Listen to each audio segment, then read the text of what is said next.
Screen പ്രേക്ഷകരുടെ പ്രിയ താരമാണ് നിഷ സാരംഗ്.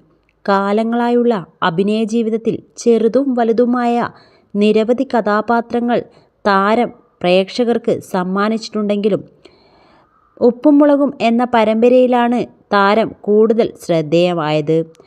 10ാം ക്ലാസ്സിൽ പഠിക്കുമ്പോൾ വിവാഹിതയായി 2 പെൺമക്കളുടെ അമ്മയായ ശേഷം ഭർത്താവുമായി വേർപിരിഞ്ഞ് സിംഗിൾ മദറായി മുന്നോട്ടു പോവുകയായിരുന്നു താരം.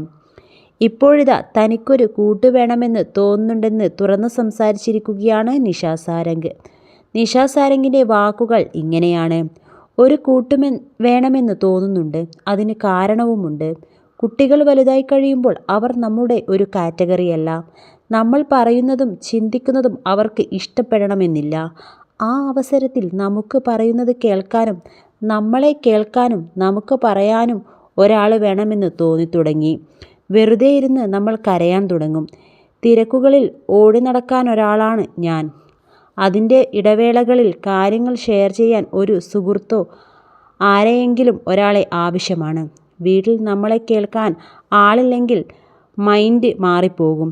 50 വയസ്സിന് ശേഷം എന്നെ എനിക്ക് സന്തോഷത്തോടെ നിലനിർത്തിയാൽ മാത്രമേ എൻ്റെ ആരോഗ്യത്തെ നാളെ ഉപയോഗിക്കാൻ പറ്റൂ. അപ്പോൾ ഞാൻ എന്നെ നോക്കണം എന്നായിരുന്നു നിഷയുടെ വാക്കുകൾ. മക്കളോട് ദേഷ്യപ്പെടേണ്ടി വന്നിട്ടുള്ള സാഹചര്യത്തെക്കുറിച്ചും നിഷ പറഞ്ഞ കാര്യങ്ങൾ ശ്രദ്ധേയമാകുന്നു. ഒരിക്കൽ തനിക്ക് നിയന്ത്രണം നഷ്ടമായ സംഭവമുണ്ടായിട്ടുണ്ടെന്നും നടി കൂട്ടിച്ചേർത്തു. ഇളയ മകളുടെ പിറന്നാളിന് മുന്നോടിയായി ഞങ്ങൾ ഡ്രസ്സ് വാങ്ങാൻ പോയിരുന്നു. അവൾക്ക് ഏറ്റവും ഇഷ്ടപ്പെട്ട ഉടുപ്പ് തന്നെ വാങ്ങി.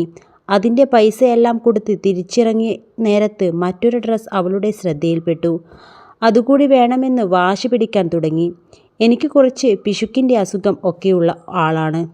ഒരു മാസത്തിൽ എത്ര വരുമാനമുള്ളത് അതിൽ ഇത്ര മാത്രമേ ചിലവഴിക്കുകയുള്ളൂ, ഇത്ര സേവ് ചെയ്യും എന്നൊക്കെ തീരുമാനം എനിക്കുണ്ട്. അത് മക്കൾക്കും അറിയാവുന്നതാണ്. ചെലവിനുള്ള തുക മാത്രമേ ചെലവിനായി ഉപയോഗിക്കാറുള്ളൂ. അതൊരു വാശി മാത്രമല്ല, എൻ്റെ ശീലമാണ്. പക്ഷേ അവർക്ക് ഇഷ്ടപ്പെട്ട ആ വസ്ത്രം വേണമെന്ന് പറഞ്ഞ് വഴക്കുകൂടി. കഷ്ടപ്പെട്ട് അവളെ വീട്ടിലെത്തിച്ചെങ്കിലും അന്നു മുതൽ അവൾ മുറിയിൽ കയറി വാതിലടച്ചു. ഇതോടെ നിവൃത്തിയില്ലാതെ വാതിലിനിട്ട് ഒരു ചവിട്ടി. ഇതോടെ വാതിൽ തുറന്നു.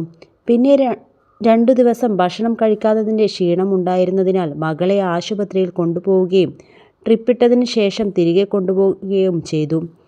ആശുപത്രിയിൽ എത്തിയ ശേഷം അവൾ എന്നോട് ക്ഷമ പറഞ്ഞു. പിന്നീട് അവളുടെ സങ്കടം കണ്ട് ഏതോ ഒരു സുഹൃത്ത് ആ വസ്ത്രം തന്നെ വാങ്ങിക്കൊടുത്തു. പക്ഷേ ഞാനത് ചെയ്തില്ല എന്നും നിഷ പറയുന്നുണ്ട്.